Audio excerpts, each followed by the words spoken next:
Okay. Yo, what's up, everybody?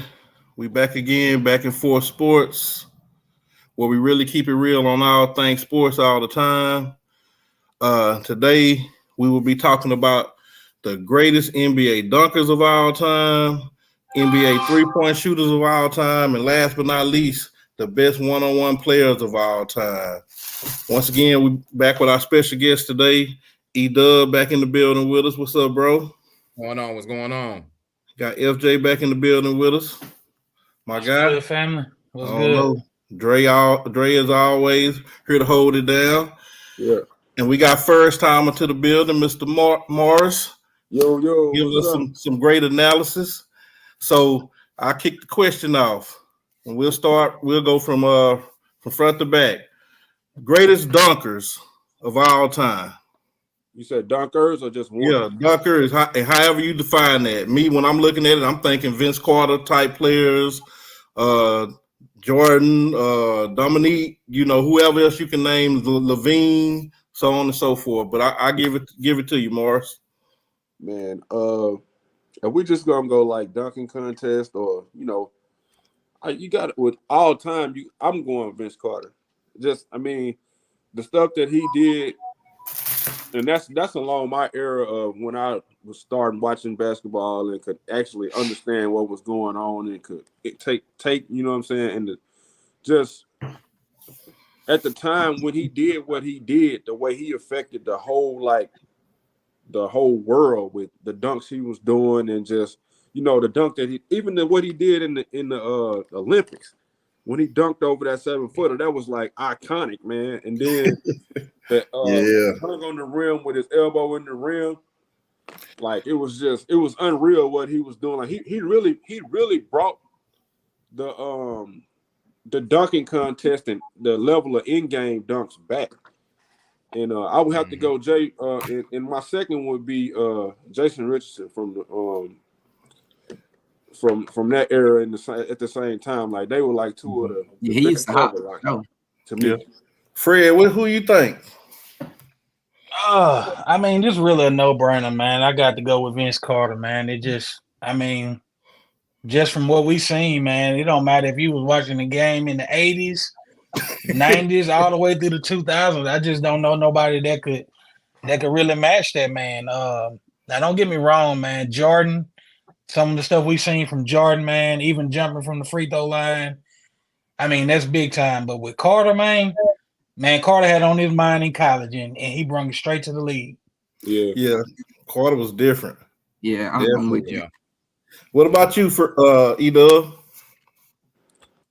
Man, I think it's gonna be unanimous, man. I think just looking at Vince Carter, man, just going from college, what he did in North Carolina, man. And I look at in-game dunks, man. I love the dunk contest, but dunk contest is like warm-ups to me, man. Nobody's guarding you. You standing out there, you got the creativity to do what you want on your own pace. But with Vince Carter, man, he coming off the baseline, doing 360s, he going between the legs. He could catch you off the bounce, just standing there. So just watching him and what he did, like Morris and FJ said, he innovated and brought the dunk back for as in-game dunks, for as the dunk contest. Everybody wanted to see him. He a must-watch player in that era. When he got ready to dunk, he was must-see. Same way how we say Steph is must-see. Vince Carter was must-see when he had the ball in his hands, man. So hands down, I just have to go with Vince Carter with that one. I agree, man. Yeah, for sure. Dre? I'm same pick, man. Everybody picked this. I had Vince Carter too. And so the same thing he said is not only because the in-game dunks, because I believe some players are great in-game dunkers and some people are good slam dunk contest dunkers. Vince Carter was both. However you want to splice it, he got you. Mm-hmm. Like the shit he can do in a dunk contest, he can do that in a game on somebody. Feel me? So yeah, I'm gonna go Vince too. Sure. All right, so I guess that leaves me. I know y'all think I'm gonna pick Mike, but I'm sure. So this be surprised. So when I don't pick Mike, do this count about me not being overly biased because I'm not picking him? I think you're gonna stay in that era. Yeah, I think you staying in that era. Yeah. Are you gonna pick Vince Carter? Yes. Okay. Well, if you weren't gonna pick Vince, I was about to tell you. But the only person that I thought about picking over Vince Carter was Hold on, don't say it. I'm gonna tell you. Zach. Oh, okay. Go ahead. Zach Go ahead. LaVine. That's who I think. Zach LaVine, to me, he came the closest to what I remember seeing from Vince Carter. Now, don't get me wrong, MJ, Dominique, yeah, Spud, they had some great dunk contests for the era. I can't Great believe that athlete. they said my boy name. Who? Best in-game dunker, Sean Kemp, bro. Oh, yeah, but that's different. I'm thinking Yeah. dunk Oh, contest. hands down. Yeah, Yeah. but I think Zach LaVine, what I saw him do when he came out, I said, man, this makes me feel like Vince Carter all over again. And he was the first person to give me that Vince Carter feeling. Yeah, You he know, bouncy. Yeah, I mean, so Zach LaVine will be a close second, but I mean, just like y'all said, I mean, you gotta unanimously go with Vince Carter, man. I mean, the hand through the rim, just the twirl in the air, man. That boy was not human when he was in that air, man. Half man, half amazing. He should have Yeah, been half man, half amazing, I'm man. not meaning to cut you off, but I think like a lot of times, like and this is a lot to do with Jordan and players that come along at the right time. And when they do stuff at a certain time and it's like nobody else is doing it at that time, it brings a certain aura with what they did, and which puts it up on such of a high mountaintop to like when somebody do something as incredible or even more incredible, it's like I mean, you can't get as much mirror because like, man, it's hard to take it away from Vince. Like, how can you not say Vince Carter? So what's my guy name with Denver now? The power forward. What's his name? Gordon. Aaron Gordon. He's a monster too. He's somebody that I really liked in that dunk I contest. think he a dunk contest dunker. He don't got good in-game dunk. So what about what's the guy that won last year? The white guy, the internet sensation. Max. Yeah, y'all think we're gonna start seeing more Max in the dunk contest? Max McClung. Yeah. Well, I mean, I'm not gonna lie. I think a lot of what get exposed. I think a lot of what get exposed with that Flight Brothers and a lot of this YouTube dunking with Flight Brothers and stuff, seeing what they can do in the era, it take away from the NBA game. And I think a lot of NBA players, I'm not saying they can't do that, but I think NBA is like Silverman, they know that. So you can't bring those type of guys in and then take away from the NBA players. You see what I'm saying? Because then fans will want to go and see them way before they want to see an NBA player dunk. But to that point though, they got that talent. But to that point though, you can't get the best NBA players with the most athletic skills to even get in the contest. Now, I think they scared of losing though. I think it ain't even that though. Like, I think they just don't want to do it. I don't think it's worth it, to be honest. I mean, the NBA done changed so much, man. These star players, they ain't interested in doing it.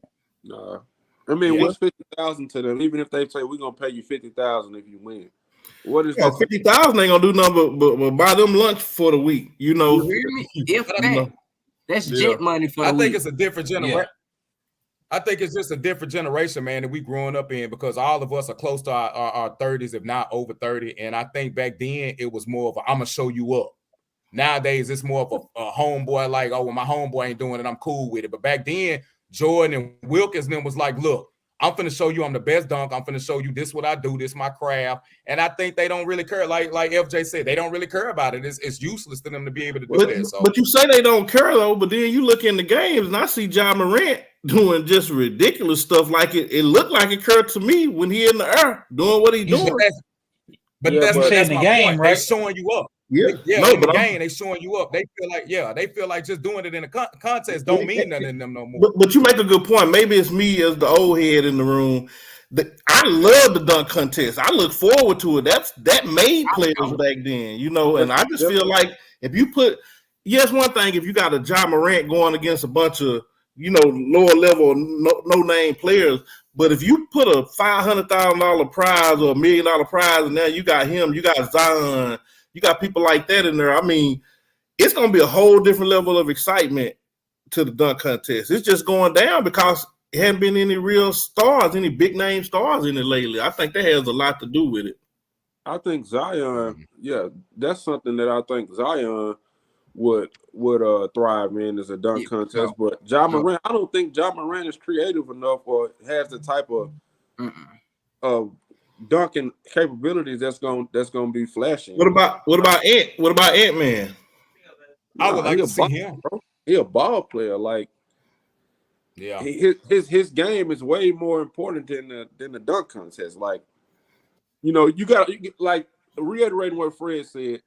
They don't want to do it because, all right, if they chasing what Bron chasing Kobe, chasing Jordan, greatness type thing.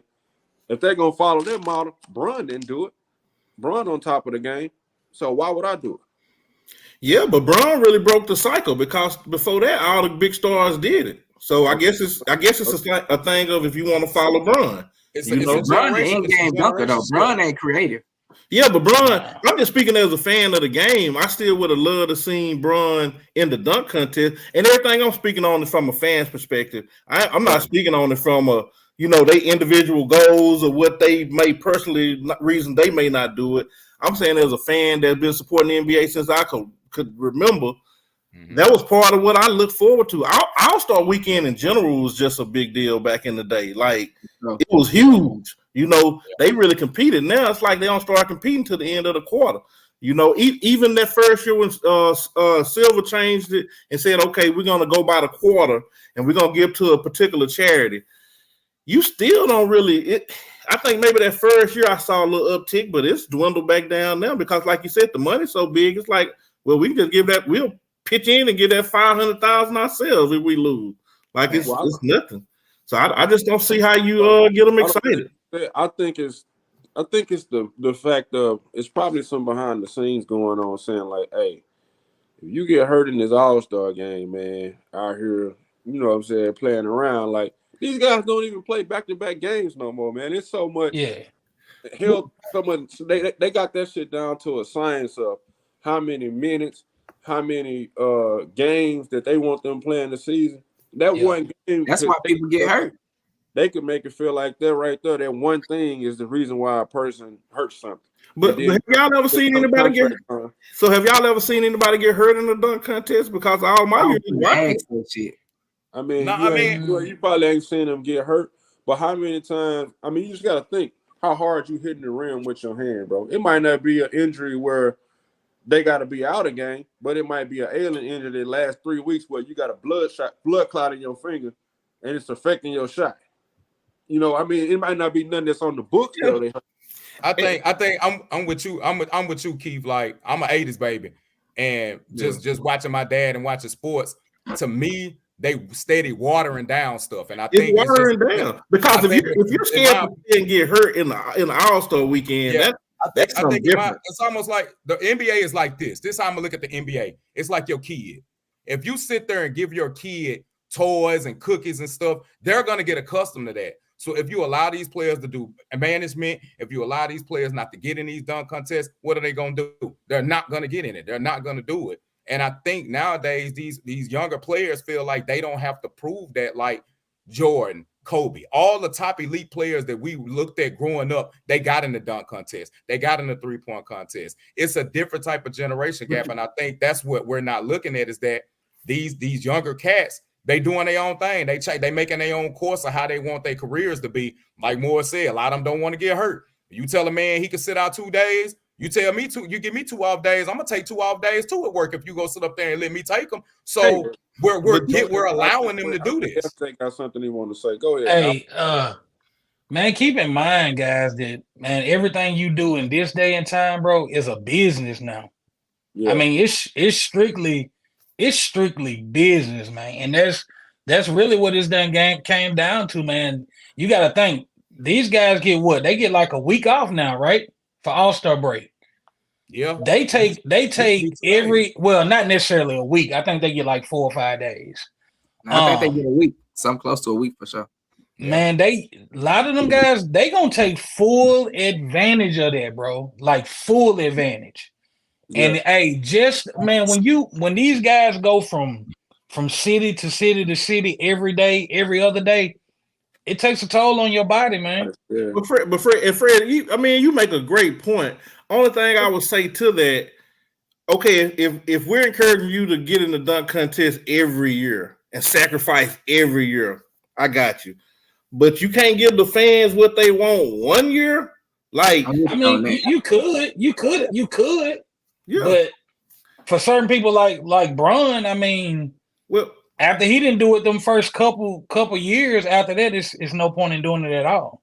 yeah, And I'm gonna be honest with you. and I would agree with that. I never had wanted the thrill to see Bron in a dunk contest because I I'm looking did. at him, his body frame, bro, is not built for Right. it. Like, what is Yeah. he gonna do in a dunk contest? He gonna come down, jump from the free throw line. He gonna come down and do rocket cradle or something like that. His body frame is not for that type of stuff. It's just But me as a fan of the sport, I would have wanted to see him just because he's the top dog in the sport. Period. yeah, You know? but I'm gonna tell you what you're gonna do. You're gonna see it. He gonna get in there, do some mid shit, and then you're gonna be like, man, well, you could have saved that, bro. And that's gonna tarnish his Hey, legacy, hey, bro.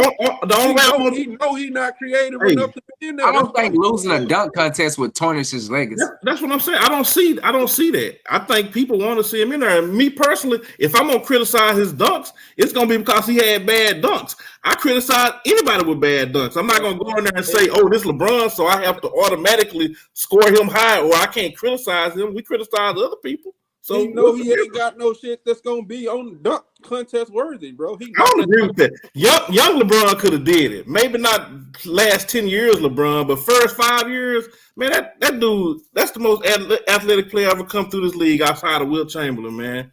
He could have figured out some creative stuff. But either way, I never brought LeBron's name up in this because I'm thinking more of, the future, like the current athletes. Bron missed his boat. Me personally, I would have liked to saw it, but I'm not mad at him because he didn't, So let me ask you this: what players do you want to see in the dunk contest? The only one I want to see is Zion. That's the only one that I see. Yeah, definitely Zion. I would like to see. I would just like to see a throwback contest. I would like to see Levine back in it and Gordon. And what's the old boy that won it about 3 years ago that did the crazy dunks? I can't remember his name because I wasn't really familiar with him. And then I only remember Levine. And then Hey, you got to remember, the two people you've named already, they vets in the league now. yeah, but they still Levine, young enough to do it though. Levine not gonna do it, bro. No, I mean, right now, I don't see I'm just answering the question, right? Answering the question Yeah, is different from what's the reality. I already know what I want. I would have loved to see Russ get in it one time. Yep. I got 2 points I want to make. All right, so I heard somebody say like you want to see it go back like the 80s and the new generation is what they bringing in. You don't like it, and my response to that is, what was the longevity of the players from the 80s and the 90s versus the new generation? Kareem played 20 plus years. Stockton played 20 years. Malone played 19 years. Jordan played 15. Scotty played 14. Shaq played 19. So do you want to keep going? 15 years, how many of them years Jordan 15 was in Washington and you count them quality? Okay, take the Washington 13. That's still. And even in the midst of his 13, Morris, you got to think for whatever reason, whether it's because he owed money gambling or because he couldn't handle his father's death, he set 2 years of his prime out. So I'm saying even in that, it's a 15-year span right there. But my point is, but the thing is, though, you talking about an anomaly and a plethora of players. We talking about as a whole right now. but I'm not asking the whole NBA to get in the dunk contest. I'm asking the elite players with strong names that could compete. I'm not asking everybody. Yeah, but I'm talking about the NBA as an overall. Like it's a more skilled league now. You got players playing longer and they playing the longevity game and they playing the game smart with science, man. Like it's a business, Hey, and you got to take care of your body. hey, And bro. the players who buy into that, the nutrition and taking care of their body, and you know what I'm saying, doing what they're supposed to do, they last longer, man. But Morris, I can't base what I want to see off what they doing as a business. As a fan, I just want to see what I want to see. I'm gonna still watch the NBA. It ain't gonna change nothing. But as a fan, if you saying what you want to see is not in the model of the product that they putting out now. But see, that's why I disagree. I think you can walk and chew bubble gum. I think you can have a competitive dunk contest with stars and it not throw anybody, career out for somebody that ain't gonna come out hurt and out for the season because she was in a dunk contest. But like I said, I'm that grumpy old man that probably want to see some of the traditional stuff back. So I'll take that. I don't mind. I've been told that before. So it's like what FJ said, man. It's a business, man, and then like Morris just said too. These cats, man, looking out for their body, man. They looking out for their money, their longevity. And I always go back to it's a generation shift, man. It's a culture shift. They don't. Either white guy that won last year. Do you think he benefited from winning that? Yeah. No. Yes, he did. He did. If you get some outstanding dunks, you could mess around and get some endorsement. You could get anything. So I'm saying it could go either way. But y'all point is well taken though. My second point, I got a second point that I want to make too. What can they do in the dunk contest at this point that either hasn't been done or they can make you just be like, ooh. You know? I mean, I've seen stuff. I've been on YouTube. I've seen dunkers do stuff that I know the average NBA player is not doing. So it's dunks out there that can be done, but this is the thing. Go research. You gotta go research it. And the thing is, are these NBA players willing to go see these Flight Brother dunks on YouTube like we looking, and can they do them? That's the thing. It's cats out there that can do dunks that I haven't seen before. I'm looking at it every day. So this is the thing. Are these NBA players willing to take the risk with their bodies, and are they willing to do it? And it's like you guys said, they not willing to do that no more. It even go back to what Moore said, and I agree with you on that. I can't name 5 players right now that's under 25 that I can say are high flyers and are willing to do some tricks in the air and stuff. The players that we want to see, like Keith named, are older players, like FJ said. They've been in the league for a minute. You're not going to get no answer. When did 24, 25-year-old players become older players? That's the generation that they're doing now. Yeah, that is old. I'm serious, man. I'm just going off of the eye test. My reality just skewed with today's athletes, I guess. I'll take that. I'll take that. Y'all right. I'll take that. I just don't understand. 25? Huh? LaVine only 25? No, I was talking about Zion and Jai. Both of them probably under 25.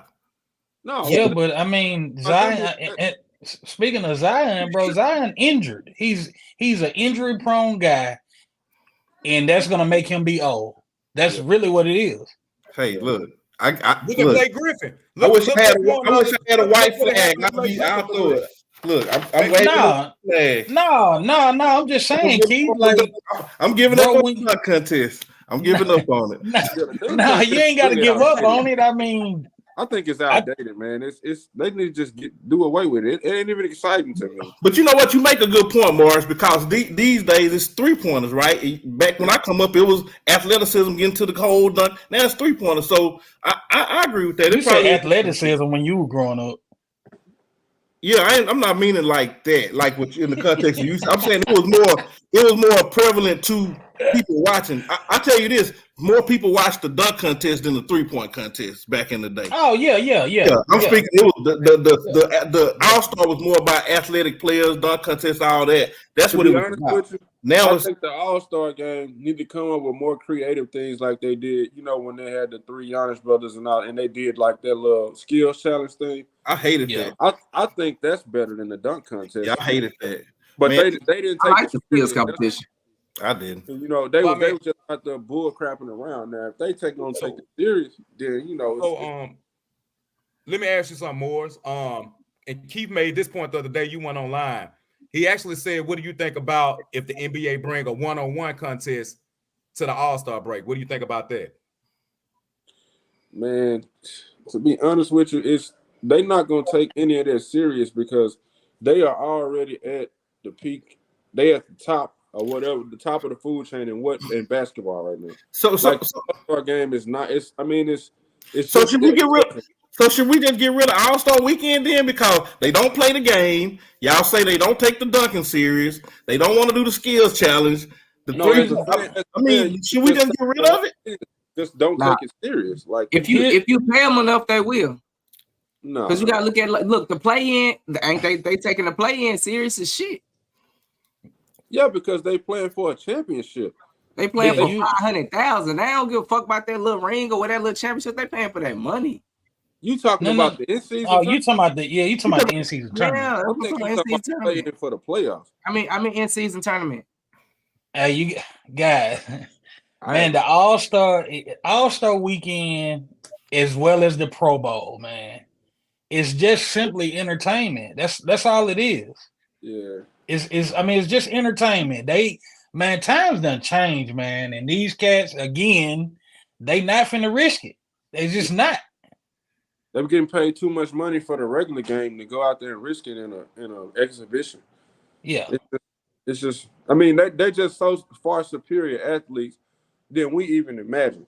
Like we know they good, but the level of good that they are, okay, this is gonna be a prime example I made the other day with somebody. It was a girl on social media. She was like, how you in the NBA if you can't shoot left-hand layups and make free throws and blase, blase? And I told her, I'm like, they can do all that shit. They had to do all that shit in order to pass the freaking tryout or whatever they had to do to get on the team. But when you turn them fucking lights on and put X amount of thousand fans in front of them fans, man, that makes a whole lot of difference of what you can do with all that pressure on you and all that noise and all that shit makes a big difference. If you just out there in the workout, look at Ben Simmons in warm-ups. He draining fucking three-pointers like it ain't nothing. Turn that fucking clock on and put them referees. Man, that's the worst. That's the worst example you fucking gave. Oh no, those are facts though. I'm talking about Ben Simmons. I just threw him to the curve. So I'm just making a joke about Ben. That's spot on with what I'm saying is, like he's a world-class talent. And you put him out there in warm-ups, he's draining threes. But when the lights come on and it's game time, he can't shoot the ball. Anybody can do that shit in warm-ups.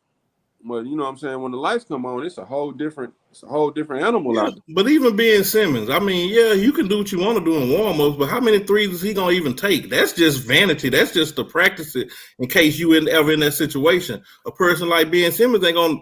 I mean, what he gonna take 5 threes a year, if that? So he's not even really. My point being is that from what he does in game time, people would say, "Oh man, he can't shoot." But if you put him out there just on the court shooting threes, he can fucking make 10 in a row. But even going back to LSU, I never looked at Ben Simmons as, okay, he's gonna be a shooter one day. I mean, he's a person that can facilitate good. He got good handles with length, strength, strong finish at the rim. So him being a three-point shooter never crossed my mind.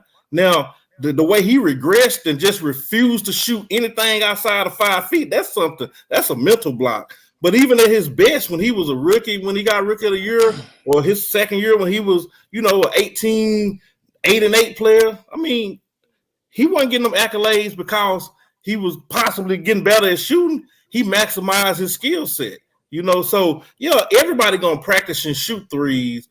Everybody going to practice and shoot free throws. But everybody ain't going to apply that in the game. Everybody don't have the green light in the game like others, So, I don't. Green light, though. At some point in time, he was the best player on the team.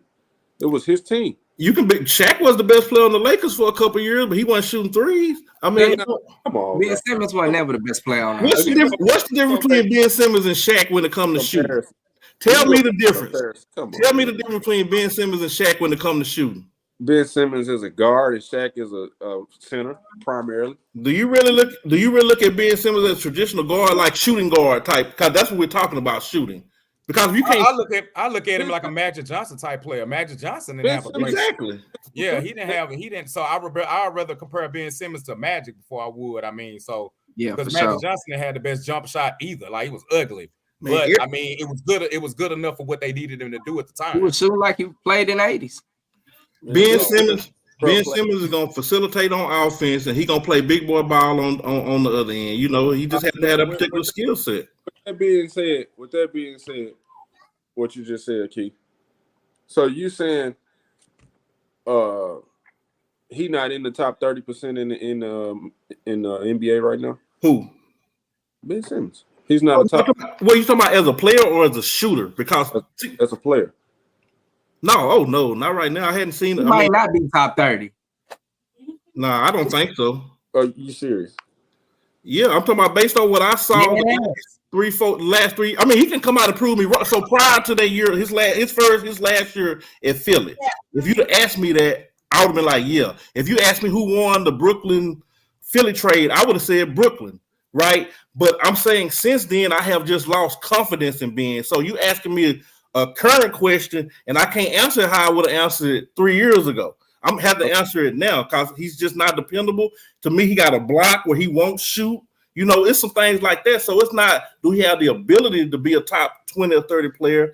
I just feel like he has some things that's going to prevent him, which to me, if mentally you block, that's the same as not having the skill. I was just asking skill set wise, but okay. But he do. But that skill set, even though I would put, matter of fact, I answered it. If you'd asked me that 3 years ago, I'd say yeah. But that would have been me also taking into account that he can't shoot. So I would have said yeah, but he's still not going to ever be a great shooter. So I would have accepted him for his defense, which is one of the reasons I put him up there, his facilitating, which is one reason, and his finish at the rim. He's a good finisher. That's why he would have been a top 20, 30 player to me. It had nothing to do with his scoring. I mean, his shooting, not scoring, his shooting ability. Ben Simmons is a role player now. That's it. But I mean, if y'all let me chime in on it, I'm not gonna lie. If I'm a GM or a exec, I love to have Ben Simmons on my team, and this is just my personal opinion. I'm gonna tell you why. Because Ben Simmons is gonna give me defense. Ben Simmons is gonna play. If I make him play, he's gonna play defense. He's gonna pass. He's gonna facilitate. And I don't need him to score. So what have you said different than I just said? I know his role. I need him. But to do what you didn't say nothing different. You didn't say nothing different from what I just said, right? Same thing. I don't need Ben Simmons to shoot and score. I need him to be what he's good at. Simmons on Golden State, they win a championship. But he's not going to be a shooter, though. But he's not going to be a shooter, Morris. That's a separate question. That's not saying a lot, though. But we're talking about shooters, though. I thought the context was, is he a good shooter? So hold up. I heard somebody say that's not saying a lot. By putting him on Golden State, that's not saying a lot. No, because it's a lot of players you can put on Golden State now win the championship. That's not saying a lot. Okay, hold up. I'm glad you said that. Name 5 right now. That's not superstars on the same caliber as Ben Simmons that'll make Golden State a champion right now. Name 5 of them. Just ramble them off. I don't want you to think about it because you said it's a lot. I just want you. I'm gonna have to think about it. Yeah, you got to think about it. Well, I will say this. I will say this though. I will say this. While he thinking about it, Ben Simmons, I mean, he really should be dominating the point guard position. But back to what Keith said, man, I think Ben Simmons needs some counseling, man. Yeah.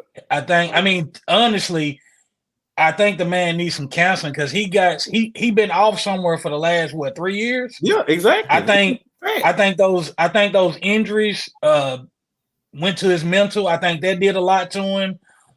Even the stuff that happened at Philly, I just think a lot of that stuff messed with him, and he got to talk with somebody to be able to bounce back from that. Yeah. And if he can overcome that, I definitely have him. Man, look, I was with Brooklyn because KD and Kyrie were there, my 2 favorite players. Man, I was so excited when I heard Ben Simmons was coming. Not because he was finna come be some big scorer, but I'm like, with his defense facilitating it's a match made in heaven. But then when he came, I'm like, okay, I'll give you next year. I understand you've been in your feelings this year. Then he came back next year and it was pretty much the same. And then this year, it's been pretty much the same. Would have got Ime Udoka from Boston. They didn't won a fucking championship. They didn't have. Oh, I agree. Over there in Brooklyn, and that's why that shit fell apart, man. I agree. I totally agree. Ben Simmons on any of these elite teams right now. If you take Ben Simmons right now and put him on your top 6 best teams in the league, if they get any one of them players get Ben Simmons, they will win a ring. He that effective. Let me ask you a question to that then. Championship is way harder than just that. Okay, so this is the question then, right? Because now we're talking a value thing, right? You saying you can put him anywhere. If you got a max slot and he want the max, would you give him the max? No, he's not worth the max because at that position, would you have gave him the max 3 years ago? Would you have gave him the max 3-4 years ago? Never.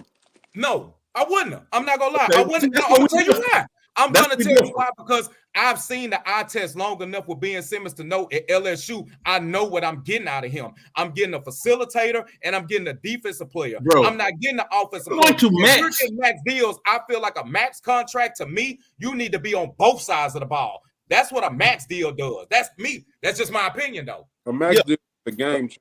A person that's an elite first team. I give you that, Morris.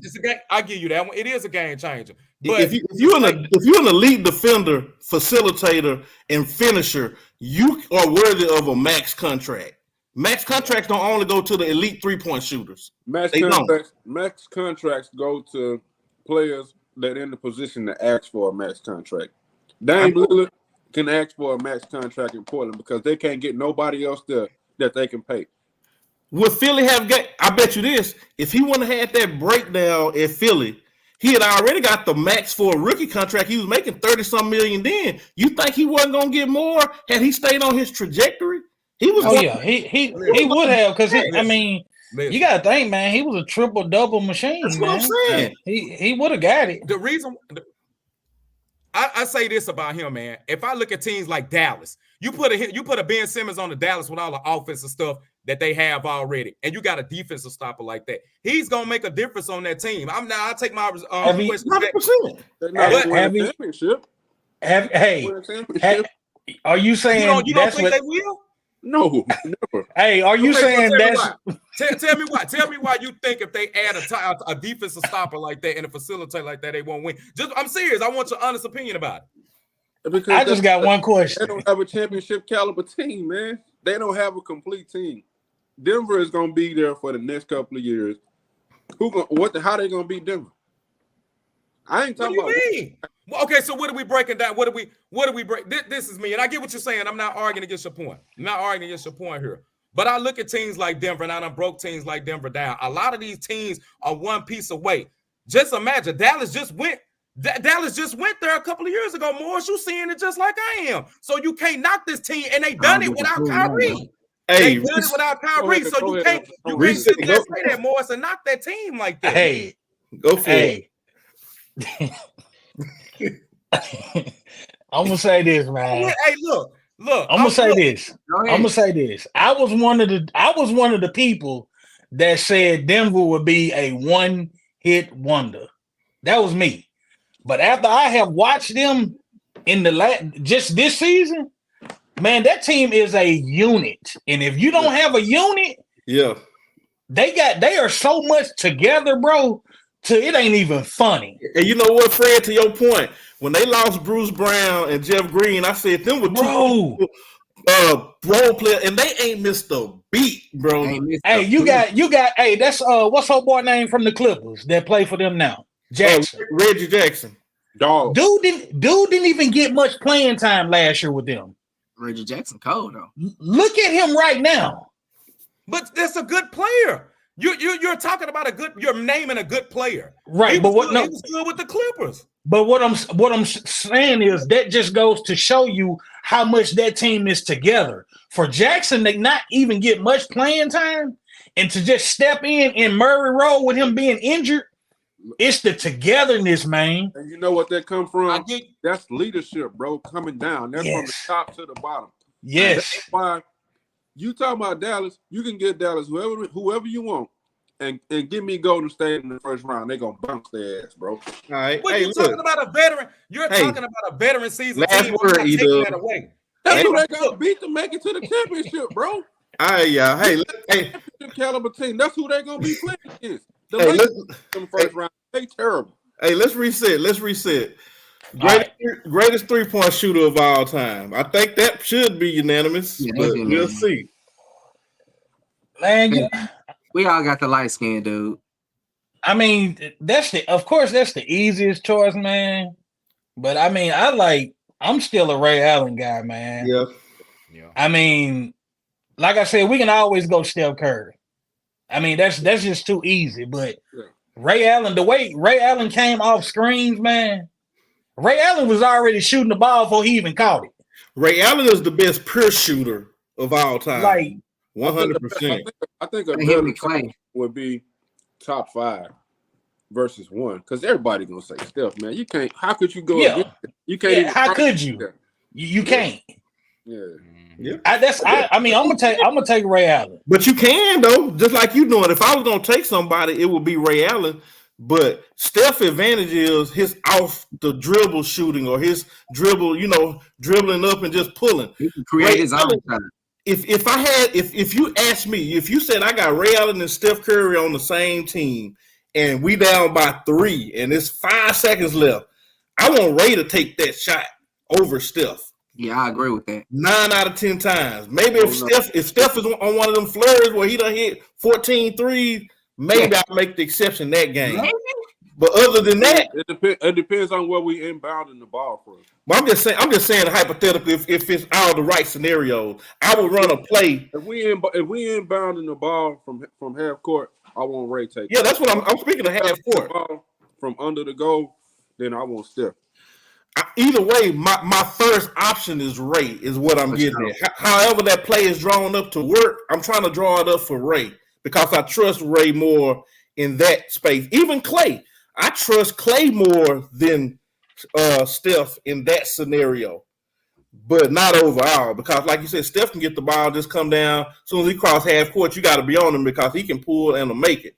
You know, Damian Lillard was another one like that. You know, as soon as he cross half court, he in range. You know, So yeah, I think Damian Lillard is the closest to Steph, but I think you got to put Ray, Reggie, Clay.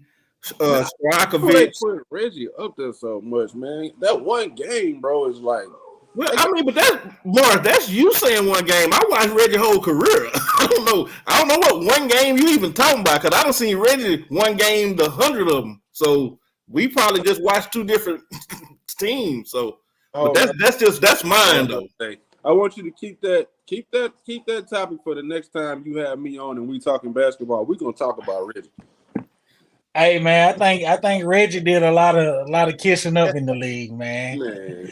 I ain't saying Reggie 15 points in Hall of Fame for 17. I'm not saying Reggie wasn't a really good basketball player, man, but I think he really did a lot of kissing in the league, man. And we talking about just 3-point shooting, right? I'm not talking about him as a all-around great basketball player. Not, I'm just saying as a player in the league, if you left Reggie in that corner, if he caught that ball, he got one of the best forms you ever see in basketball. I ain't say Reggie was the top 20 player of all time, but if we just talking about just skillful 3-point shooters, if you ain't putting Reggie Miller in there, even Larry Bird only shot 3 or 4 threes, but he always made them at the most crucial times, and he make them throughout the game. I mean, some people just got you. I'm speaking on the form. I'm speaking on the. Okay. Hey, you ain't gonna speak on your boy that won some championships for your all-time favorite player? Who? Ray Allen? Oh, no, I said for your favorite player. I said for your all-time favorite player. Well, which one though? Because Craig Hodges to me was better than Kerr. Kerr had a better percentage though. Man, if you didn't watch Craig Hodges, if I'm not mistaken, I think Kerr still has I think he's still ranked number 1 in better percentage, I believe. Yeah. Did you watch Craig Hodges play? Nah, I think that was when was that? That was he with BJ now? Yeah.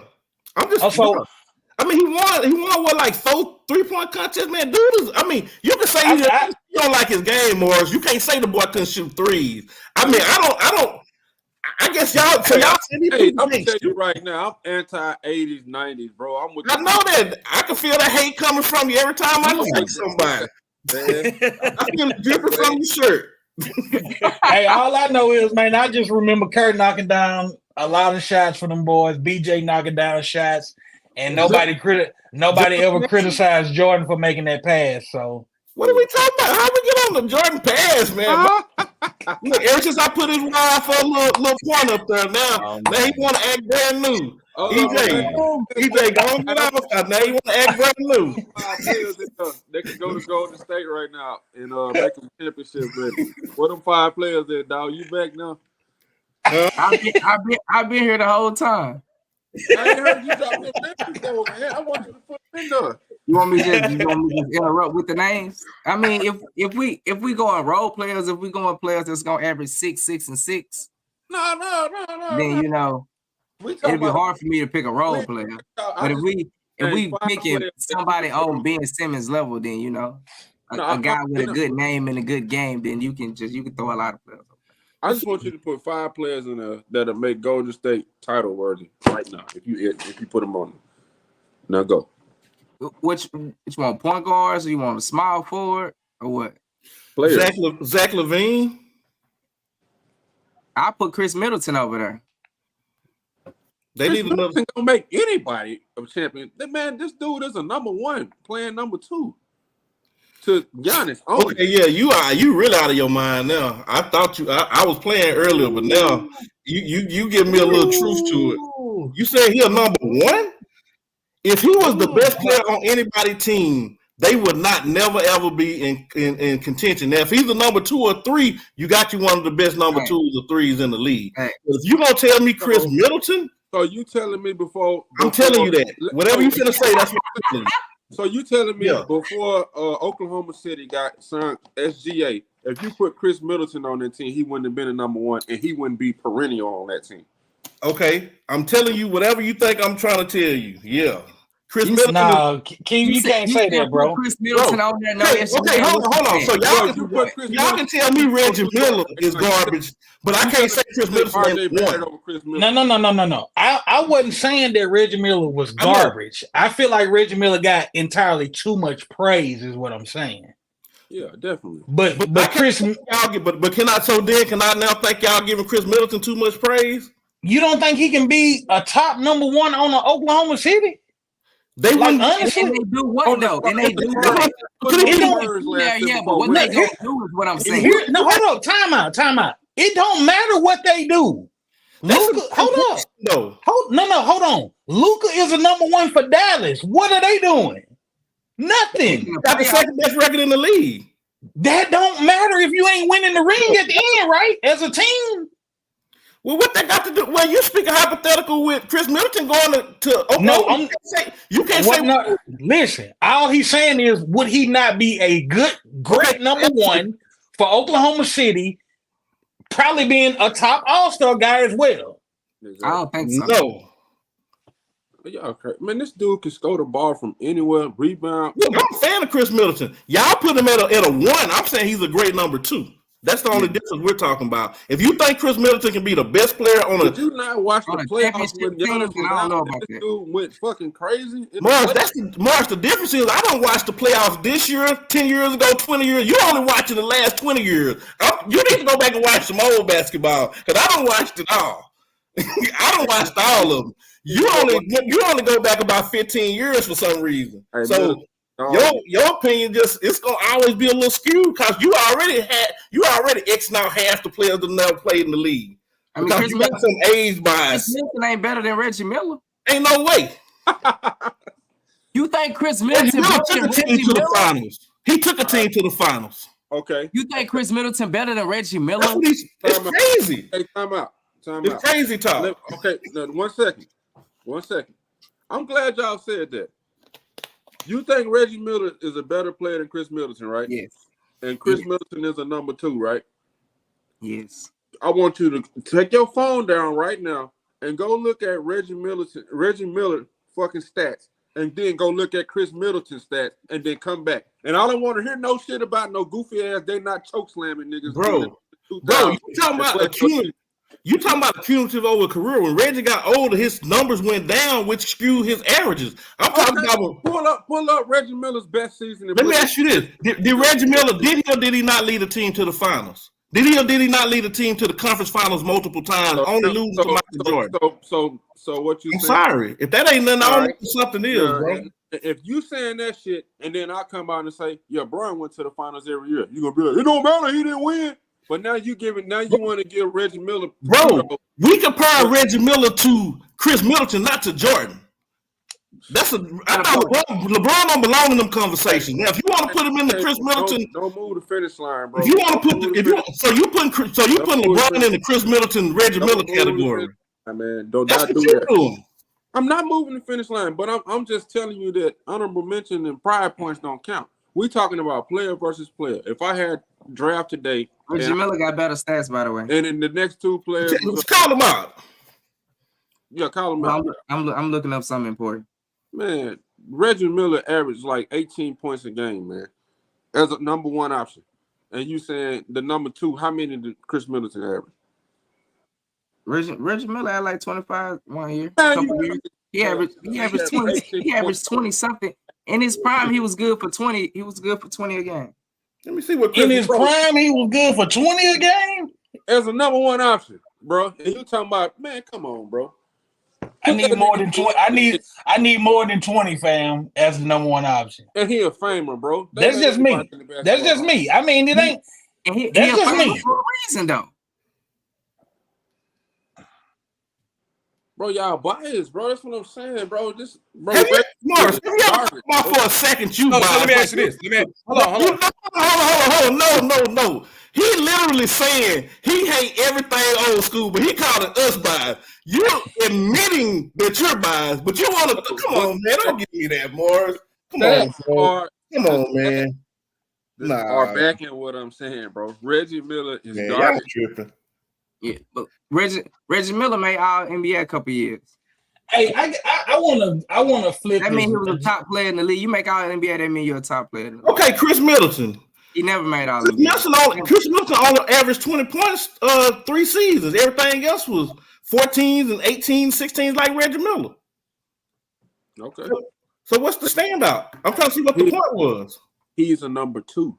Yeah, Chris Reggie Middleton Miller is. Number 1 player on the team.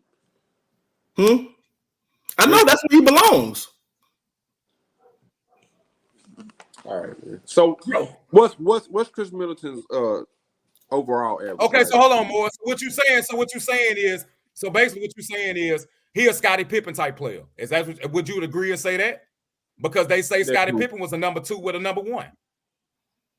So are you saying if you put Chris Middleton on a Portland Trail Blazers on a team he will be that number 1 and he could average 25 a game? But no. Because if you're number 1, you got to be able to average 25. I'm not saying you're wrong. I'm just asking. I'm not saying you're wrong. This is my thing. So this is my thing, Morris. To that point, I wouldn't even disagree with you. Can he be the best player on a somewhat bad team and lead them in scoring? Yes. What I'm saying is that team, if he's the best player, won't be competitive for a championship. So every team, hold on. Every team that's the bottom of the barrel, they got a player that's leading them in scoring that's really good, but the team just ain't good. But if you put that same Portland team, for instance, if you put Chris Middleton on there, maybe they improve by 10 games. You put a great player on there, now they improve by 25 games. He's not going to get you over the top. Okay, well, let me stop you right there. I got what you're saying. And you want me to tell you why what you're saying doesn't hold any merit? You can't, because I know it do. It's 4 teams competing for a title in the NBA right now.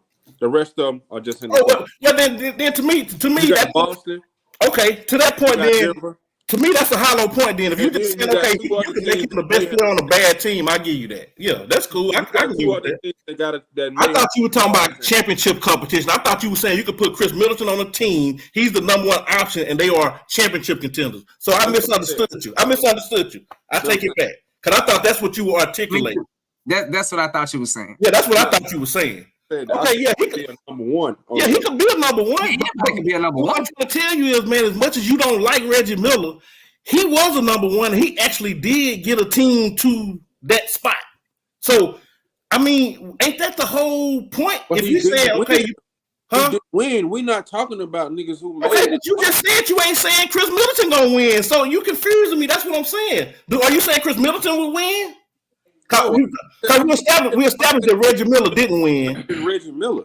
We established that Reggie Miller didn't win. But are you now saying that if you put Chris Middleton on Indiana back then, you saying they would have won? Boy, you hold Chris Middleton in high regard, boy. I ain't gonna lie. You the first person I ever seen do that. But I never seen one way or the other. But I said Chris Middleton is a better basketball player than Reggie Miller. That's what I said. Okay. That was the whole point. And he's a number 1 player on another NBA if he's not playing with Giannis.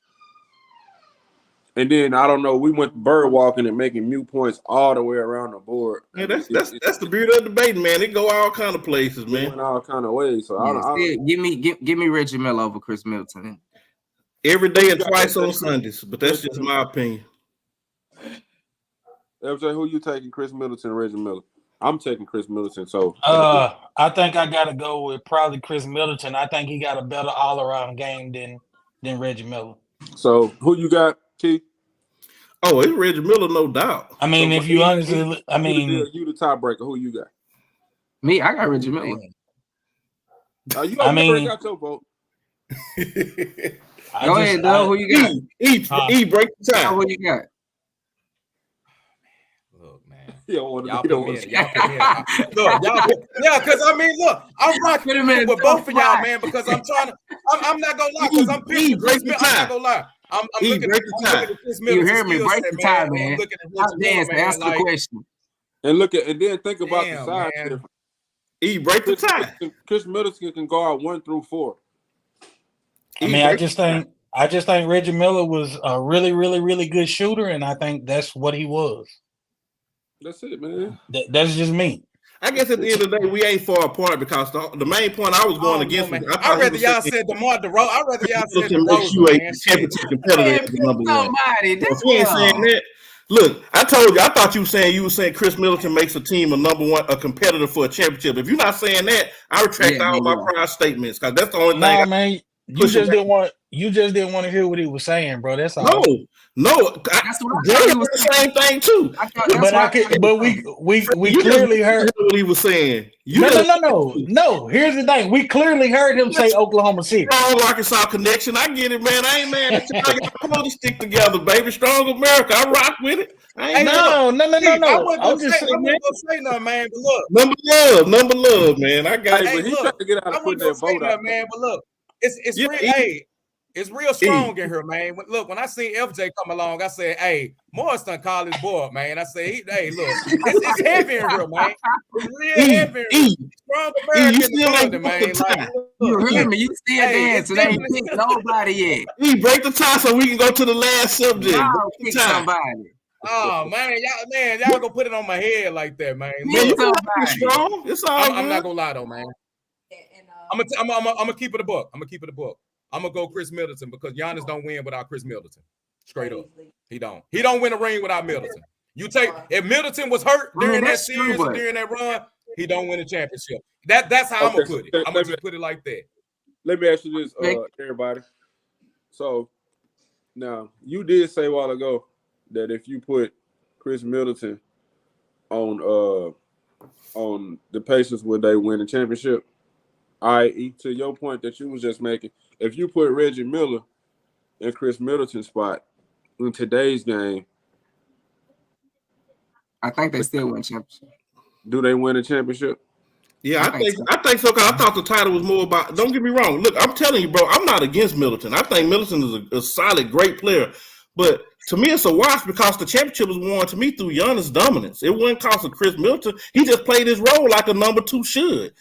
I mean, I give him a cookie for that, but I mean, he did what he was supposed to do. You know, he played. He hit the shots he was supposed to hit. When Giannis was out, he Right. kept the ship steady. But bro, this is what I'm saying. Giannis, he won a championship with Giannis as a 2. Reggie lost in the finals as a 1. So Reggie being able to take his team to the promised land to me has more value than a player that did win it as a number 2. That's all I'm saying. You notice this. I'm a Jordan fan, right? Over LeBron. We all know. You never heard me say Pippen is better than LeBron. You know what I'm saying? Because Pippen a great player. He a top 50 player. He a Hall of Famer. If you said that, that would be fucking crazy to say something like That's that. what I'm trying to tell you. You hear me saying Chris Middleton is better than Reggie Miller? That's what I'm trying to tell you. In that realm for sure. I'm trying to figure out how I can go pull these numbers up that y'all pulled. I want to see the numbers. Then you tell her, you gave us instructions. You said both of your phone. It's hard Do with this. it. On the cool though, just being honest, it's hard to answer that question. Just being honest because we never seen those players lead. We never seen Pippen lead a team by himself. You know what I Yeah, mean? We never Portland. seen. I've never seen Middleton. We never seen him win a championship, but he led Portland. Pippen. To where?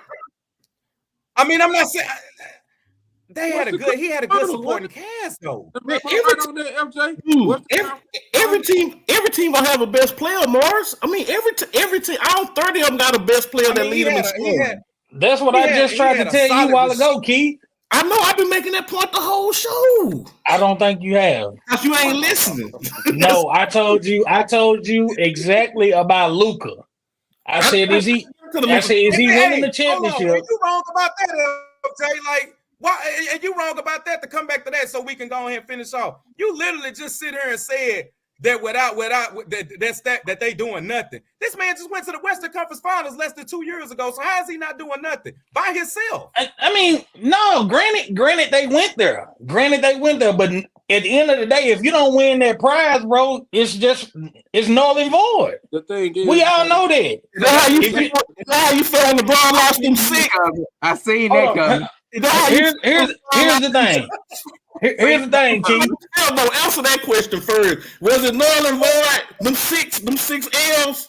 Okay. Now go ahead. Finish your point. Here's the thing, Keith. I'm one of the most critical people of LeBron that you'll ever meet, bro. I never heard you say a bad word since I've been rocking with you. One thing. I ain't heard it. Can I say one thing? You don't want to hear it. Let me pause the conversation right. Can I say one thing? It's you, Shannon Sharp, and Nick Wright. All y'all sit up at night and get y'all game plan together. It's because he the greatest. That's one question.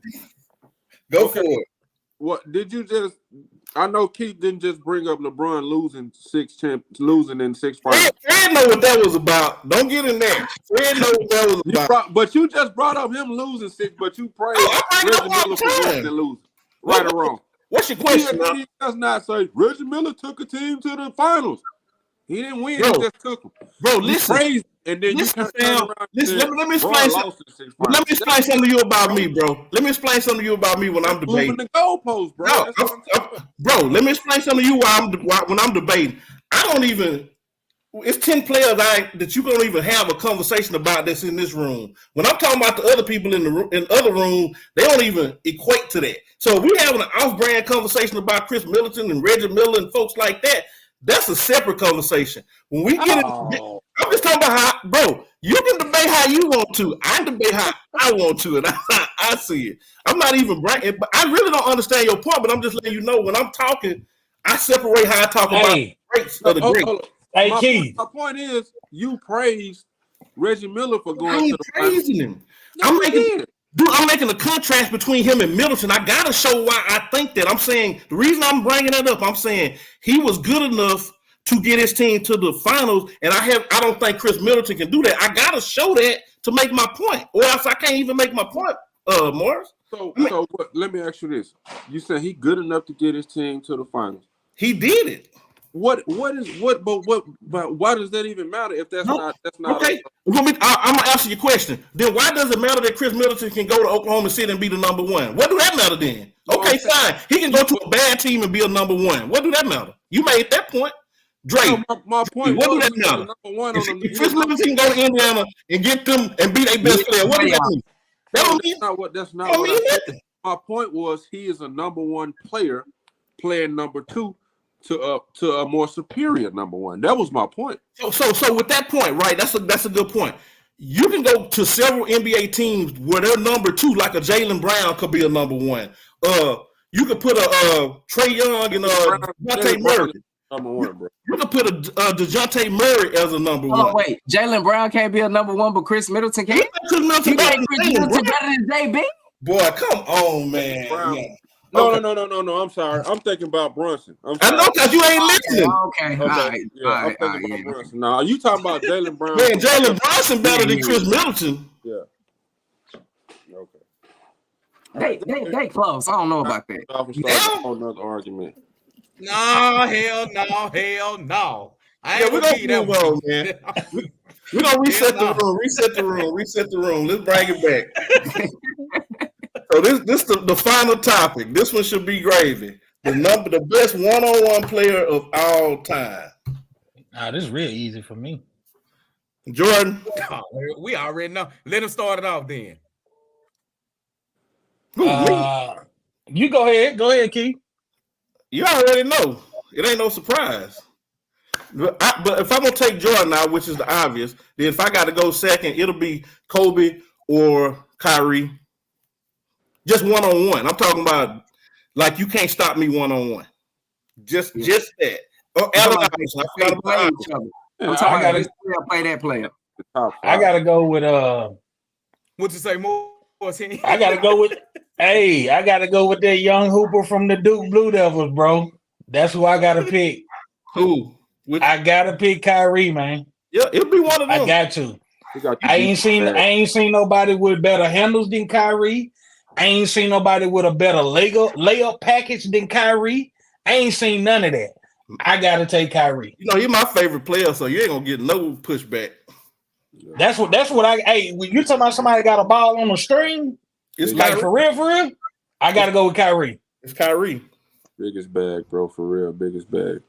Sure. I mean, I got a tie on mine. Am I next or is it me? Go for it. Go ahead. Get in. I got a tie. I got a tie on mine. I got to go with the Slim Reaper and Kyrie. I got them in a neck and neck tie either way, you know. And I had to bring that up because you already said Kyrie. And I like the Slim Reaper, man, because he good from anywhere, dog. He good from anywhere. Like, and I think his bag is, you know what I'm saying, his height and length and just all that. With on the other side, Kyrie can like get to his spot. And I was watching the podcast the other day on Gilbert Arenas, and what's the boy name that came from New York, went to the Cavalier, Shumpert. Yeah, And he was talking about defending, and they was asking him like, who was the hardest people to defend in the NBA when he was there, and he was like Kobe, and he was like Kyrie, and he was like he could pick up on like players like James Harden, like they take so many dribbles before they do their move. They got defense down to a science rhythm. point. You know what I'm saying? Rhythm. He was like 3 dribbles. He know James Harden finna go with his move, and by what he did on that 3rd dribble, he know what he was gonna do next. And he was said playing against Kyrie was so hard because he didn't even know what the fuck he was gonna do. He did what he gonna do pertaining on what you do. So okay, I'm gonna go at you. You make this move, I do this. You know what I'm saying? You do this, I'm gonna do that. Yeah, for So sure. he don't even know what he gonna do. So how you gonna stop somebody that don't even know what they gonna do until they playing defense on you? And Morris, to your point, that even hurt him in his career because he avoids contact at all costs because he's really trying to finish. He's not trying to draw a foul. He's trying to score. And I think you might give him an extra 4-5 points a year if he just went and drew the foul instead of trying to score. But and if you give Kyrie 4 or 5 inches, he'd go 100%. If you get Kyrie 4 or 5 inches, I don't. That boy with that, isn't he? I don't see who can stop.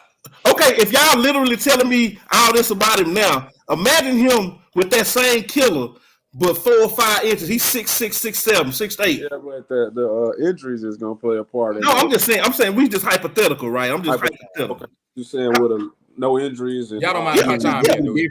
I'm just talking about his bag with some height. You know, I'm just saying me and see Kevin Durant. Kevin Durant, my second favorite player outside of Kyrie. The only reason I didn't say KD is the killer. He don't have that. Kyrie coming at you every game. I mean, it's certain players. I don't know how can you say KD ain't got that killer, bro? Like that's to me. He's the greatest finesse player ever. I think we put too much emphasis on players that. I think we put too much emphasis on championship and killer instinct. Like you got to look at. Bro, he my favorite player. I'm talking about when he got the ball on the court, he played the right way. I'm not saying that. He my second favorite player outside of Kyrie. I'm just saying there's times I wish he would be more of a volume shooter and not say, okay, I'm only. I know he can get 27, 28 points on 14 shots. I want to see him get 35, 36 points on 18 shots, 19 shots. I want to see him take over games. I know when he do it. Like the Pat Beverly situation where when has he ever been on the team when he went on the team with another volume shooter? Irregardless, he's gonna be the apex on the team. So I don't care who else on the team. I don't care if he's playing Steph or whoever. KD on the team, give him the ball. So I would like to see him take the ball. That's just me as a big fan. But that holds him back. Now you talking about greatest finesse player ever? It's no question. But if you're talking about one-on-one, to me, you got to have a mentality like a Kobe. Like, bro, I'm coming at you every play, no plays off. You got to be ready every play. To me, KD will take some plays off. We're talking about an apex predator, though, bro. Kobe and Jordan, they in a whole – that's different, bro. Kobe and Jordan are like – that's the point I'm making. I'm saying if he had that kind of mentality, he will be in that conversation with them and LeBron. It'll be KD, LeBron, Kobe, Jordan. That'll be the trifecta. I think the thing he's missing is aggression, not skill. And then he played the right way. I don't have nothing against him. So you saying LeBron is in the same category with Jordan and Kobe on skill set? No, I'm just talking about as an apex, somebody that when it's time to play. Can I chime in on that? Can I chime in on that one? Go ahead. I'm to answer your question, Morris. To answer your question, and I know a lot about sports, I'm gonna say yes, and I'm gonna tell you why. Because all I've been hearing y'all for the past 5 minutes is named offense. Now, one of y'all on this podcast, since y'all been debating one-on-one player, is named defense. None of y'all the name. We said best one-on-one player. I'm talking about specimen. I'm talking about you put LeBron on a Kobe, on a Kyrie, on a Jordan. Just hear me out. You put a 6'8" specimen that can play defense, that can body these players up, that can back them down underneath the court, that can rebound over them. You gonna tell me you not gonna name LeBron? You go literally you telling me that LeBron don't have a chance against a Kyrie Irving one-on-one. That's what you're telling me. You he don't smack Kyrie one-on-one because it's size. You have to put LeBron in this conversation. That's what I'm talking. I'm talking about one-on-one if each player playing each other. That's what I'm saying. 6'8", 250-pound specimen that does have that dog mentality. I ain't talking about. Hold on. I'm not talking about him passing the ball last second shot. I'm talking about LeBron James, 6'8", 250, that can rebound, can muscle you, can block your shot from behind. Kobe and them wouldn't be able to do nothing defensively with this cat if he bodied them up. I ain't talking about hand checking. I'm talking about serious homework. No, hey, this is my opinion. I'm not saying that they go dominate LeBron. They not go dominate LeBron. I'm not saying they wouldn't beat LeBron in a one-on-one game, but those players are not joining them. Not going to dominate LeBron James. I included LeBron in that. Like that's what I'm saying. You gotta put that man in the conversation. I'm not saying y'all he'll dominate Kobe. I just have to respond. I'm not even talking about dominating. I'm talking about you have to mention LeBron James as one of the greatest one-on-one players it is. Because all y'all naming is offensive skills. You talking about an apex predator in Durant, but you never said his defense. Who has Durant done shut down? Who has Durant done stop? Tell me who Durant done stop. Nobody. So we talking about one-on-one. That's like domino. They say you can't score unless you can't win unless you score, right? Somebody got to play some defense somewhere. Go for it, Fred. Hey, at the end of the day, and I don't disagree with what you're saying, E. I really don't. But when the question is mentioned about one-on-one player, nobody is talking about defense, bro. Yeah.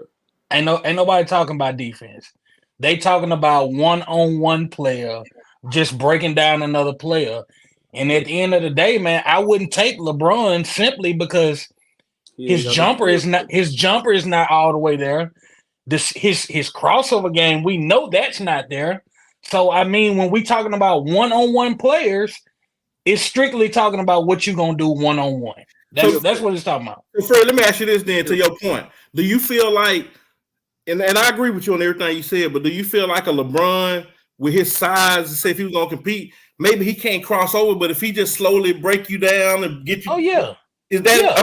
I'm saying, are we including that in the criteria of one-on-one, or are we just talking? Yeah, of course. Yeah, of course I'm including it. But if and LeBron got, and this is why I think LeBron is most underrated. He ain't underrated in a lot of places, and that's his finish at the rim. LeBron rarely ever misses anything at the rim. He has one of the, to me, outside of Steph and Kyrie, he got one of the softest touches at the rim for somebody his size. And that's something I've always respected of him. He creates space with his body, though, bro. That's the thing right there. But you got to look at the finesse game on Kobe, Jordan, KD, and bro. I literally named all of them before him. I'm just saying I was. Yeah, I mean, and to go back, I didn't even say I was gonna pick LeBron. I never said that because if I'm picking player, I'm going with Kobe.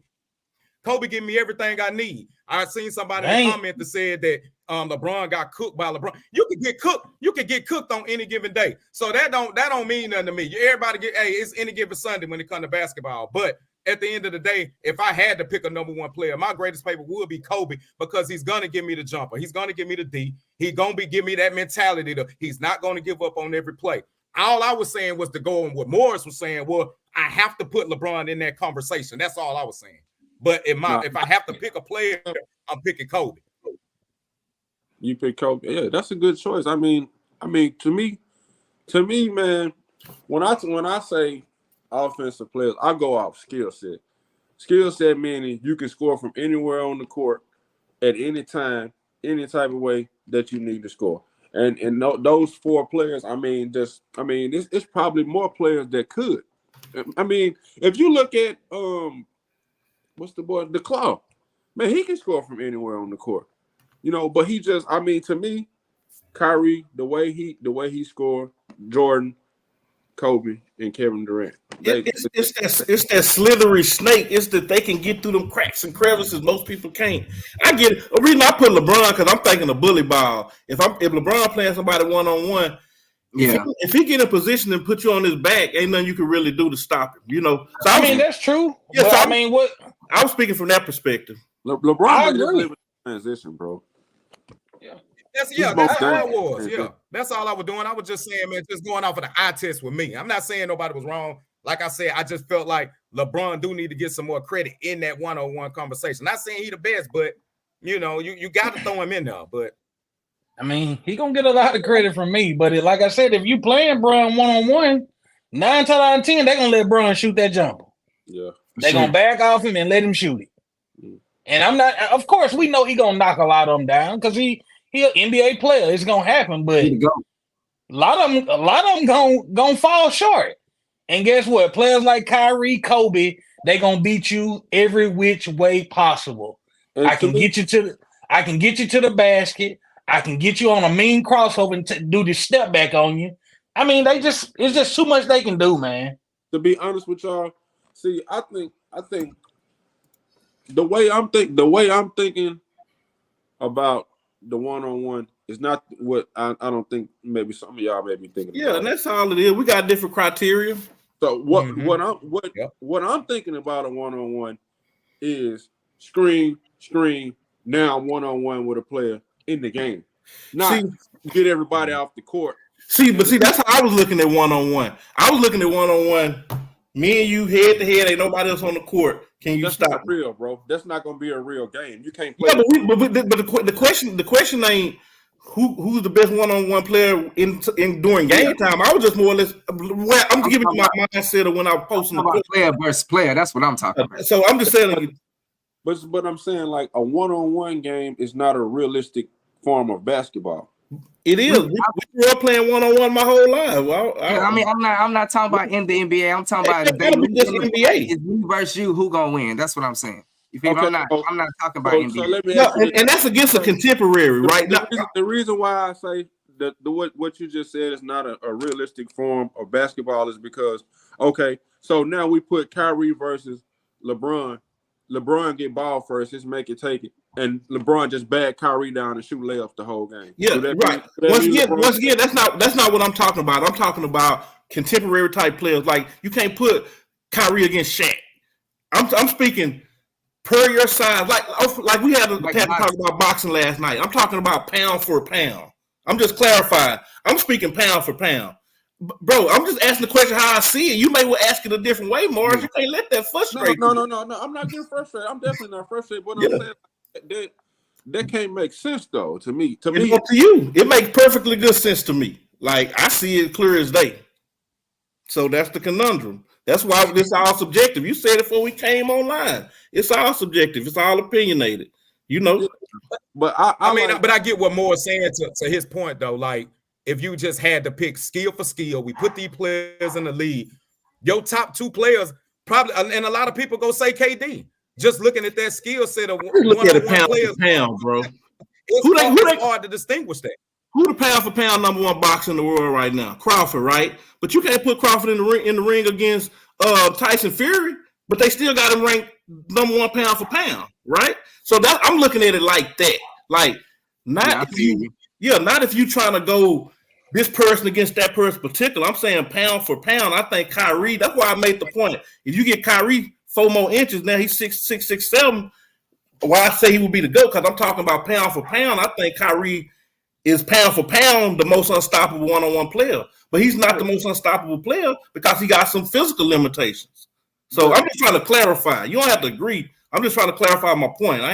I'm not looking at you go put Hakeem Olajuwon versus Muggsy Bogues. No, I'm saying.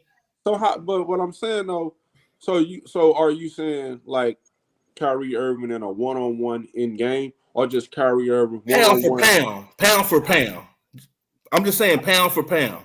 That's what I'm saying. I don't understand how do you make that assumption? I mean that how do you figure it out? He said like it's basically like skill set, bro. Like how if you put Kyrie against somebody else that's not just bigger, faster, and stronger than him, basically like that. How good are you and how good am I at our perspective? I mean at our position. Well, that's kind of that's how he's saying. That's basically, but we didn't say that. We said one-on-one. I know, that's why I went back and clarified to you what I mean. So at that point, in game. So in game, not a one-on-one game. I'm just saying, period. You can answer however you want to answer. Yeah, you can answer how you want to. I'm just posing the question. When we got on this camera, I didn't say specifically this is how we got the answer. You just say whatever you want to say. I'm just making my point. Right. Yeah. I see somebody. Who would you start your team with if you had the number one pick? So basically, if you got the number one pick in the draft, who would you start your team with? Is that what they're asking? But see, my one-on-one player wouldn't be there because you could be a great one-on-one player. Don't mean I want to start my team with you because now go to your point. Yeah, because I ain't even pick. Look, I would probably pick Kobe because, he both sides of the ball. But my sleeper is what a lot of people don't think is Gilbert Arenas, great one-on-one player. Got that dog in me, gonna come at you all game. That's like kind of like the boy that played for the Clippers, 6-man. That boy was a dog too. Lou Williams. Yeah. Lou was a dog. He ain't fucking with Gil though. He was a dog. Who? The boy, damn. I mean, if we doing that, then you might as well throw one-on-one against Crawford. Grant Hill out there. Who? You said Grant Hill? We ain't talking about if you're doing that, you might as well go to Duke and go get Grant Hill. We can't talk about no players over 30 because that's gonna run Morris hot. Man, he don't like that shit. Yeah, that's gonna run Morris hot, man. We're gonna leave under 30. Over 30. We might as well go and ride that Duke. Look, let's go and ride that Duke train and go get Grant Hill if we doing like that. I mean, leave them boys in the past, man. Them boys over with. Hey, them new boys ain't boy. Them boys ain't playing. Hey, you better tell them thank you. You better tell them thank you because they built the league that you love. Yeah, they pioneered it. What that shit said, baby. Boy, hey, I tell you this. I bet you won't tell Thomas Edison to go somewhere and hide. I bet you glad. I bet you don't want to get rid of Thomas Edison, do you? I know. But yeah, you can go either way with it, man. But look. Since we got about 10 minutes left, switch it a little bit. Who is the greatest, the most dominant player? Like we'll never get my man pick over here in the corner. Man, he did. No, he got what he got with y'all. Okay. I didn't hear him pick. He got with y'all. So who's the most dominant player, like a Shaq or a Giannis? I'm talking about that person when you give them the ball down low, you cannot stop them. Oh, that's easy. Yeah, it's gonna be Shaq. Yeah. Y'all say Shaq? For sure. Yeah. Yeah, that ain't even really no debate. Shaq the most I can't say Will Chamberlain because I didn't see Will Chamberlain play, so it's Shaq. Yeah, I don't talk. Yeah, I'm kind of like Morris on that. I don't disrespect him like how he disrespect, but I ain't really get to watch him, so I just can't really. You said down low? I'm just saying, I'm not saying like you got to be a center, but I'm talking about that unstoppable, that force on the court. Like, okay, I mean, I guess we all go with if we talking about, I guess post players. I guess Dominique. Well, like Giannis, Giannis will take the ball from the free throw line or 3-pointer, just coming out. You can't stop him when he go in. Somebody like that. I mean, I think we all gonna say Shaq, but if not Shaq, who? I mean, you really can go. I mean, Kobe. You can go a lot of different ways, man. If that's the case, I mean, you can. I mean, you can say, you yeah, can. you can say, You can say Tim Duncan. You can say Elijah Warren. I mean, I thought you were specifically asking about post players, so that's why I was gonna throw some of them guys out there. But Well, I was I trying don't think to Tim get Duncan in that class. the post players. you don't think so? You don't. I mean, Mr. Fundamental, like. Ooh, that boy, hey, but he think Reggie Miller a dog. yeah, that's my boy. That's my boy.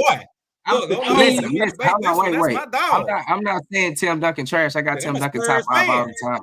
All I time. got Tim Overall? Duncan. Yeah, I got him top 5 all the time. Overall? But what I'm saying is dominance. Like he was more finesse than he was dominant. I got you. Yeah, Okay, yeah, I'll yeah. follow you now. I mean, I get you with the I got dominant Duncan part, top but 5 all the time. I get you with the dominant part, but I mean, you can also say if you can't be stopped, then that's pretty dominant. It's just not a powerful dominant, I guess. Okay, yeah. Okay, well, let's ask the question in a different way. The best low post player, whether you finesse or dominant. Man, I'm taking Elijah boy, Warren, Joker. man. I'm taking Elijah Warren, man. Elijah won 100 times out of 100.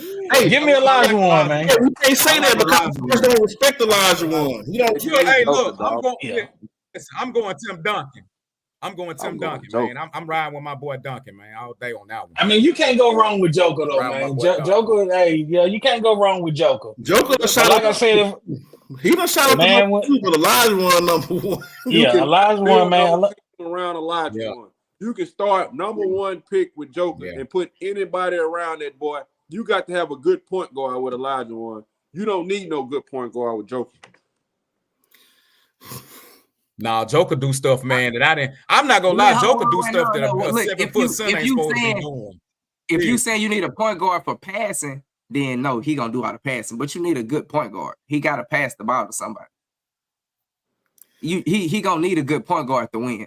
Oh, Morris, you got to be stopped with all this disrespect, man. I No, swear, you got to be stopped, no, bro. hey, you He see gonna do Joker, all- what? He gonna do all the Yeah, he passing, need but if he a- passes, you need if he a passes guard. to the side Yeah, of you- motherfuckers, what they gonna Yeah, do? boy. You get Elijah Warren. I'm gonna take Joker. We're gonna bring that boy out there on the outside. You definitely need a guard. So you got first pick of the draft, and you got both of them to choose from. You getting Joker over Hakeem? every time. Oh God! 10 times out of 10. I mean, I don't think you could go wrong with either or, though. I don't think you can go wrong with. So I mean, I think whoever you pick is a great No, fit. you can't. But that's a cop out, right? We know it's a lot of great players. You can either or you Yeah. can't go wrong. But which Yeah. one do But you want? let though? me ask you this though. I want the one that plays better defense. Let me On ask you, both sides of the court at an elite level.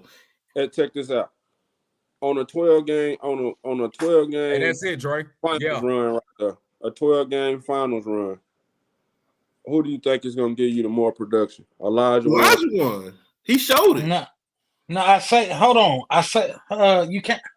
I'm not saying it's not Elijah Warren, but man, Joker can do a lot of everything. And he gonna when he shoots Like- We said on the show last week, we all agreed that Joker is the best in the league. Ain't no arguments there. Hands But down. that's what I'm saying. All I'm saying is Joker can give you a lot of everything, though.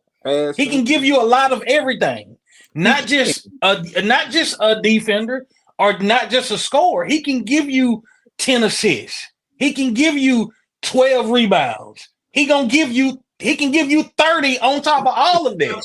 That's all I'm saying. He's gonna give you them this? rebounds too. What about He's this, not bro? going to give you a triple double like that, big dog. What about Right, he's this, not gonna bro? give you a triple double. What he is gonna do is shut your best big boy down or whoever How else. he gonna shut Joker down at the 3-point line? Now you can't have both. He can't play. He can't rim protect. You and just guard Joker on the said something that came in your head. I didn't say nothing about shutting Joker down in no 3-point line. That's something you pulled out.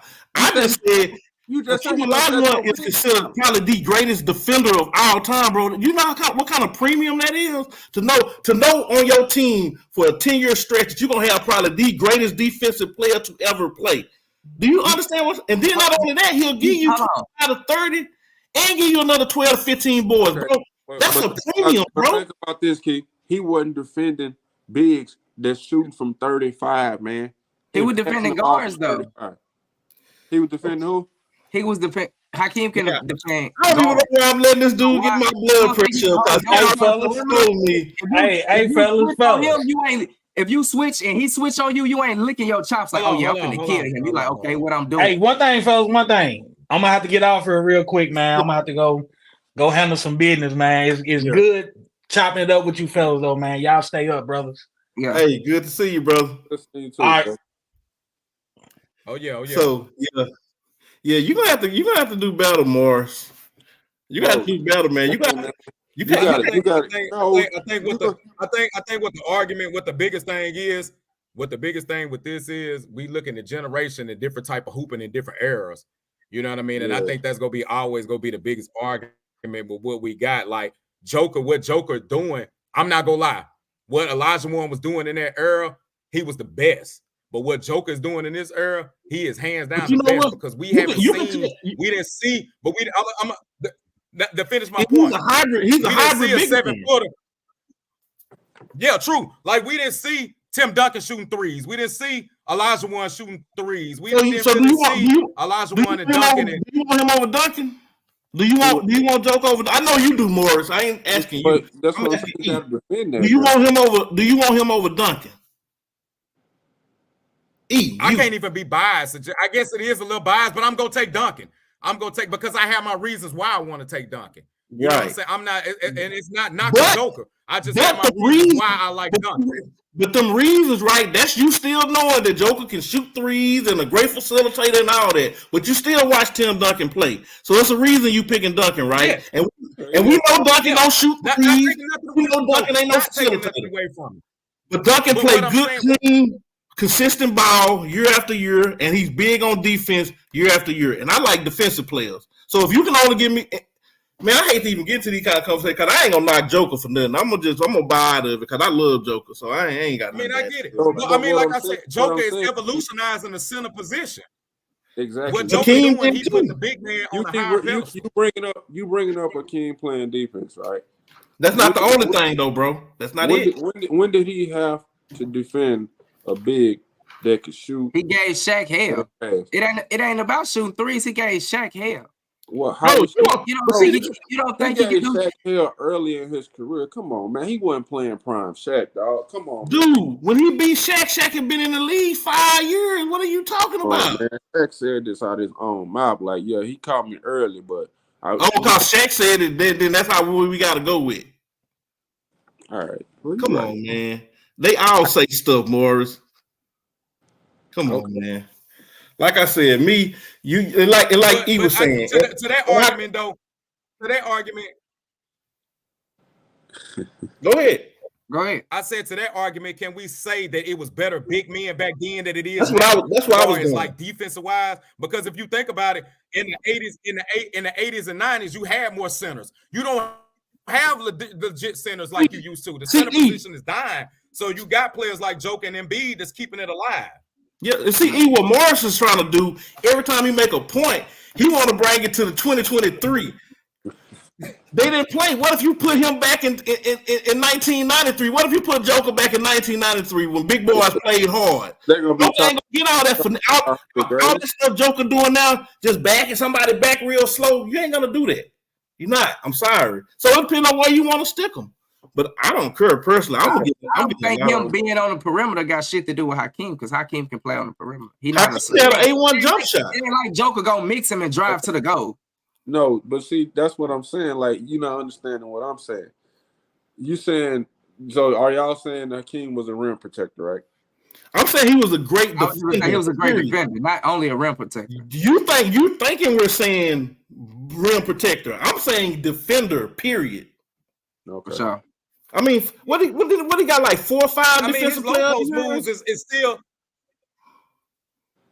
legendary. But I mean, to say this though, this is what I'm gonna say. I never slighted Hakeem, but I never slighted Joker. Okay, yeah, but I'm saying this. If I got to pick out of those two, I'm taking Joker, and we're gonna win because the pieces that you can put around Joker, they don't have to be the type of level that you're gonna have to put around Hakeem. I totally disagree with that. Because what Joker gonna need is Joker, because he's a great facilitator, you got to put shooters around him. Hakeem is a better defender too. Yeah, you got to put shooters around a shooter. What? He a shooter. Who he gonna pass it to? If you ain't You've been bragging about his passing. Shooter, what you Ain't you mean? haven't you been bragging about his passing? So if you saying he ain't got nobody to pass to, Don't mean they got a shoot. bro, the reason he getting assists is because he got good skilled players with him. Everybody got to have somebody skilled on their team, including Right. Joker. All right.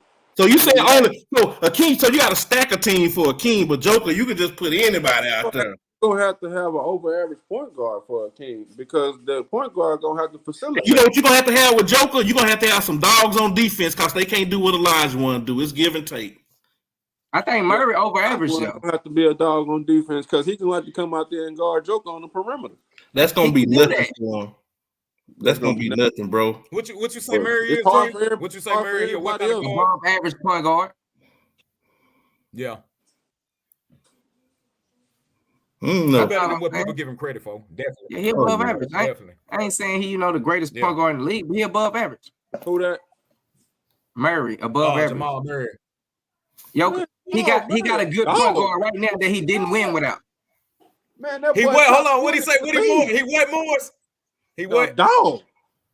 Yeah, he is a dog. Yeah, what I'm you saying he He don't top need 20. him. You saying Joker don't need him. He do. He I didn't definitely need him. You say he don't need a above average point guard. No, he don't have to have an above average point guard to be. He got one that he couldn't win without. Okay. Hey man, we'll be doing this all night, man. But hey, good debate. Hold on. To Go ahead, answer go one of the comments, Tree Topper said, "Man, is it too early to say that Drew Holiday is missed by the Bucks?" No, he definitely missed. Oh, he definitely missed. I See that the first game. thought they won. I thought Boston won the trade. I mean, I know Damian Lillard way better than him overall, but his intangibles, man, you can't make up. All these boys can shoot. All of them can score. Yeah. But, man, it's hard to find them dogs on defense. So I put a premium on defense, man. Because these days, anybody can throw that three-pointer up, and it's going to go in at a 35 to 40% clip. But a dog you can put on defense, I mean, and they feel it. It's not no defense to stop these players in the NBA now, man. That's why you got to have the best one possible. I'm going to tell you who put together the best aspect on talking NBA defense. And he when Golden State was at their peak at the best of their game during and before KD came, JJ Redick did a clip on because everybody was they don't play no defense in the league. They don't play no. Man, JJ Redick is as biased as you, man. No, just hear me out, bro. Just hear me out. But he got game film and broke it down to how they approach the game now. They're gonna attack the third person off the screen. And they're gonna keep screening until they get a mismatch. And once they get the mismatch, that's when they're gonna start running their set. And he was showing film from different teams just running it, but he was mainly talking about Golden State.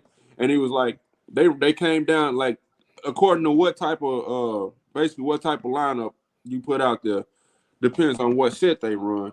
And then they put you in a position where you either got to let Steph shoot the three, come out, run out on him while he's shooting the three, he's going to drive, and then they got a person that's either one of their post players going to be in a position where they're going to put your defense, basically, your defense is going to be compromised, and you're going to have to make a choice, pick your poison, what you want to take.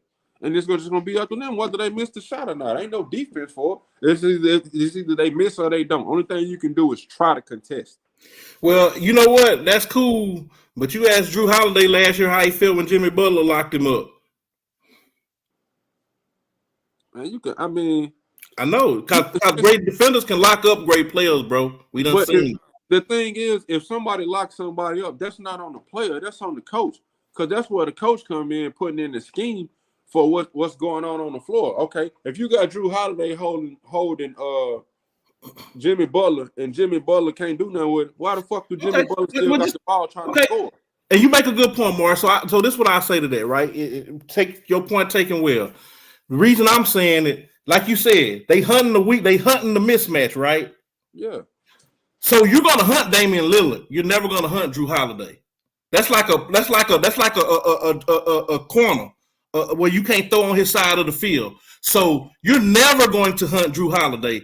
you're going to hunt Damian Lillard every possession because he's going to be the weak link. That's all I'm just saying from that perspective. You talking about on defense? Huh? Talking about on defense? Yeah, I'm talking about on defense. I'm saying to the point you made, like the film you watched, the film JJ broke down. JJ won't break down film where you trying to get the player to be guarded by Jrue Holiday.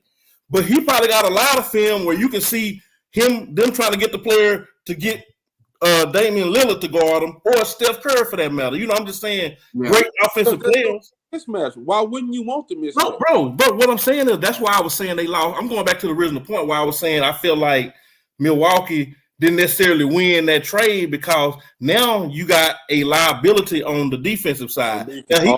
Now he might make up for it on the offensive side. I'm not saying he is or he won't, but I don't see. I mean, you can just look at the play this year. Boston looks way better to me than what Milwaukee does currently. Now that may change. But right now, I think Jrue Holiday has impacted Boston more positively than Lillard have, but it's close. I see they're playing for second place. Who, Boston?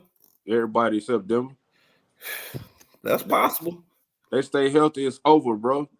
I don't know, man. I think if Phoenix can get some health going on, they could challenge them.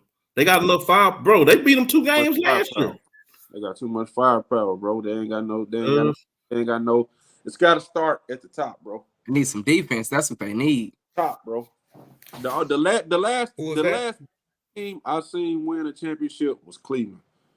They were fucking horrible. They should never won that championship. They beat Golden State. They was the only thing they had 2 prolific scorers on their team, which was LeBron and Kyrie. The only thing they did was come down 3-4 possessions, let Kyrie do his thing. Come down 3-4 possessions. How many prolific scorers did Golden State have that year? They didn't have nobody but Steph. So what? So why you think they shouldn't have won then? Because that's not real basketball. Golden State don't play off. They weren't playing off prolific score. They was playing real basketball, bro. Okay, I'm kind of. So what I'm saying is, all right.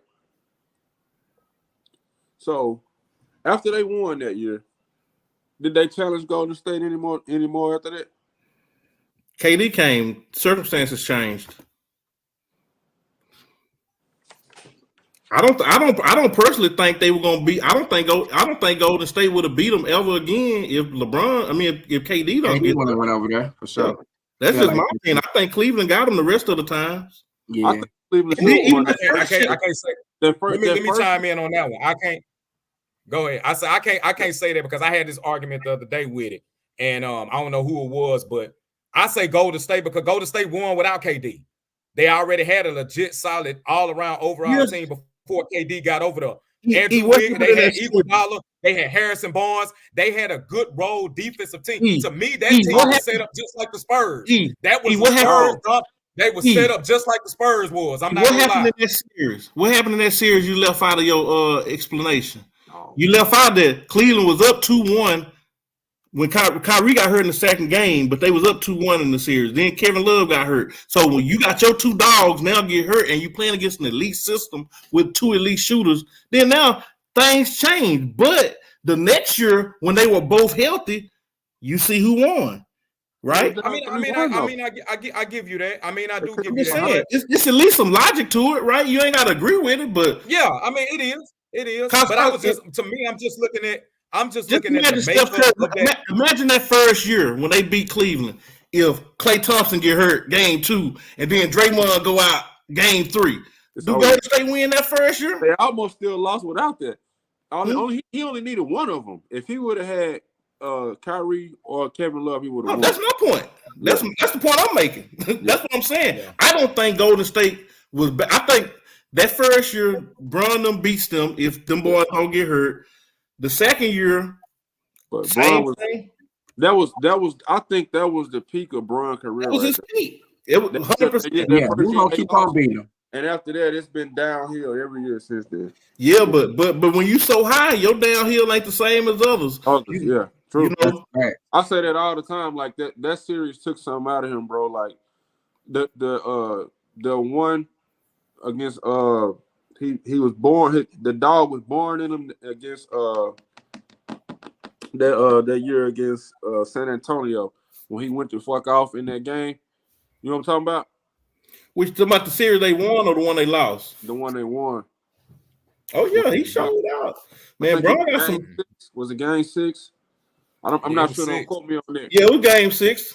He went to fuck off. He was born right there, and then that was when he started peaking. He peaked, and he was at the top of his game in that series against that first one against Golden State, and that's when he started going down, bro. My opinion. I mean, I'm not saying right. That's just my opinion. I agree. I definitely agree. Yeah. Like Mark keep saying it all the time. KD ruined it for him. He did. He ruined his hands down. He ruined it. That's the thing about it, bro. Like, I feel like the play when he came out and was like, "Shit, I've just passed Jordan," that he turned every player in the league against him. I even feel like the AD just wanted a championship so bad that he teamed up with him. I don't think he even wanted to play with dude, bro. It's a great chance of that. And I promise you, man, this ain't no hate on LeBron or nothing. But you got to be willing to sacrifice everything about your game and be willing to take all the blame if you don't win, if you play with LeBron. That just come with it. Now, what also come with it is you probably get to the finals. You may even get a chip. But if you don't, it is never his fault. It's going to be yours. And AD is experiencing that at a high level now. Now, he bringing a lot of it on himself. But, man, making LeBron not be competitive? Bro, it's ridiculous, bro. Yeah. He's the biggest disappointment because out of all this conversation, he's supposed to be the best player in the league right now, clearly. Like, for sure. Definitely. He's supposed to be the best player. Yeah, he never peaked, bro. He never going to reach his peak because I hate that, too. I don't think he take off season and, like, that goes back to we was talking about the longevity part of eating right and all that shit. I don't think he take all that serious. I think he just come out there and whatever happen.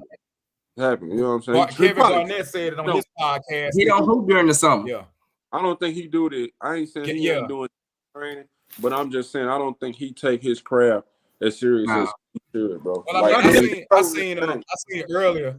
I seen earlier in the summer that he was taking boxing lessons. That did come across on Bleacher Report that he was taking boxing lessons this year. But I think it just goes down to the mental. I really don't think he wanted like that. And I mean, that's why I say at the end of the day, if you're not, you could be a dog, but is you a big dog? You know what I mean? Yeah. And that's the thing. It's all about that raw mentality. And every player don't deserve to be considered a dog. They don't. So that's basically what it is. You just have a few dogs. You just got a few dogs in the pen. Yeah, and I think a lot of it got to do with him. Man. You know, him traditionally being a point guard, coming from a point guard background, then getting that growth spurt.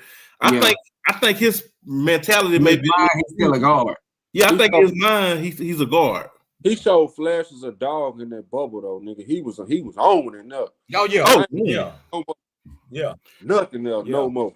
Yeah. Nah, he was dog. Facts. We never gonna get that AD again. And I think that's the AD people been waiting to see even when he was going on in his last year when he played with New Orleans with him and DeMarcus Cousins. Man, he was putting up 50 the first 10, 15 games. But that's when that dog 50 like it wasn't nothing. Like you couldn't stop him. Man, AD had the motor. He could do that every night. But let me ask you something though. Do you think playing with an elite player like a Kobe or like a Jordan or like a LeBron, does that throw your game off and make you take a sidestep to them to where you feel like you're not competitive as you used to be? Bro, by default, LeBron, if LeBron James. If LeBron is 50, it's his team. You're going to defer to LeBron. You just can't get by it. Motherfuckers, but I think that's the problem. I think that's the problem with a lot of these. But I think that's the thing that we're not respecting about the game today and about this generation to where you got players like that. They don't want that no more. Look at your Dylan Brooks. I hate when people knock Dylan Brooks. I'm going to tell you why. Because Dylan is not scared of nobody in this league. I love that dude. I love the motor that he got. I love how he called players out. And that's the thing. I think people like AD, they don't want to be considered to take no second role to a player like that because they feel like they just as good. I'm going to tell you what come in right so there. I think it messes with the mindset. The Lakers are sparing LeBron by not going to get a coach that can put that shit together. Somebody with a mind like Phil Jackson. That's what they need if they want to win with that. Because they not putting together no sets that cater to AD. And if you realize the Lakers look the best when neither one of them are on the court because ain't no egos into play. If you look at when they put Huchimara and Reeves and all of them on the court at the same time without the superstars out there, they go on 10, 12 point run on the team down and then bring them back and then fuck it up. Bro, and that's been happening all year with him and KD before Booker just got back. KD get him a lead, he go sit down, lead is gone. He come back in, he try to get it back. So by the time the fourth quarter, he wore out by trying to fix him and Bron going through that same cycle every game. I see it. Yeah. And Bron shouldn't have to care. Bron should be coasting into the playoffs so you can get the matches from out of it. You shouldn't have to try to carry a team. Cam Reddish and them young boys is a good core, bro. They are. Cam Reddish can hoop. Look, them niggas getting in the game with AD. Man, I seen them play against Sacramento the other night. What the fuck are the Lakers having trouble with Sacramento Kings, man? Come on, man. Well, Sacramento got some dogs though. Yeah, they do. But LA's got two supposed to be apex predators in LeBron. So what would Sacramento look like if they put Chris Middleton in there? The championship ready? Shit, if they put Chris Middleton in there, they gonna. That was a joke. Yeah, it was. Boy. Hey man, look, man, I'm about to jump off here, man. I got.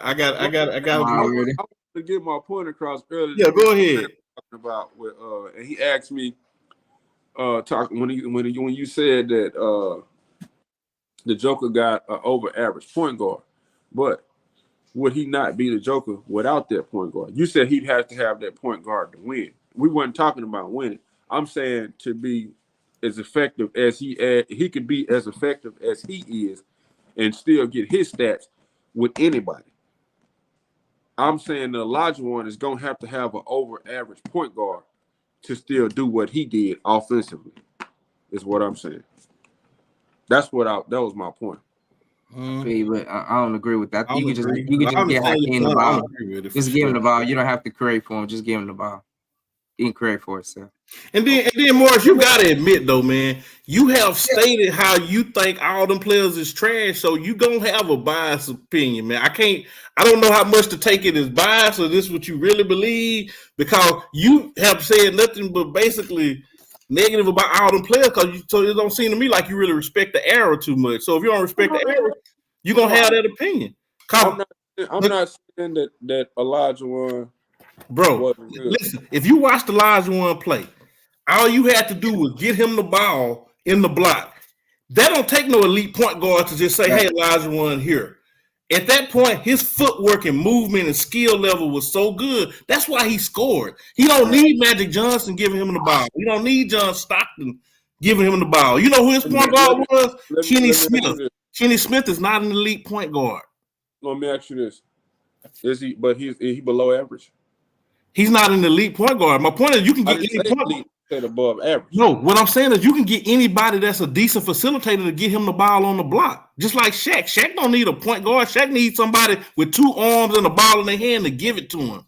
That's what you need at that level. So what you're saying is Stockton was an elite point guard? Stockton was probably, he's top 5 point guard all time. So you saying it's 5 point guard. I can name you 5 point guards playing right now that will fucking murder Stockton. No, because you're looking at it from a scoring perspective. You know, I'm talking about a traditional point guard. So yeah, if you're talking about athletes that score, because the league is different. Back then they played traditional positions, bro. I mean, they played the positions traditionally. Now Steph a point guard, Dame a point guard, but they shoot first. I got Stockton top 5 all the time, and I got one player from today's game top 5 all the time. Bro, Stockton wouldn't even start in today's game. He definitely would. Okay. I think that's a perfect place to cut it out. Save it for the next one, more. Save it for the save it when we get off, man. But look, hey, we want to thank everybody that tuned in today. This has been a great show. Morris, man, we appreciate you jumping on here with us, man. Yeah. I didn't agree with everything you said, but I felt everything you said, so I take that for what it was, man. Yeah. I appreciate the Straight emotion up. today. You let free people get under your skin today. I ain't never seen that, but I love it, man. Yeah. He turned up on You a good one. Dre. He turned up on us today, man. I love it. Yeah, definitely. I love it, man. But hey, look, if y'all watching this on YouTube or even if you're watching it on Facebook, if you don't mind, if you're rocking with the content, man, we ask that y'all please go to our YouTube page, like and subscribe to the page and hit the notification bell. That way you can be notified whenever we drop content. We'll be off tomorrow, but we will be back Sunday to talk a little football. But until then, thank y'all for tuning in to Back and Forth Sports. Y'all enjoy y'all night. Peace.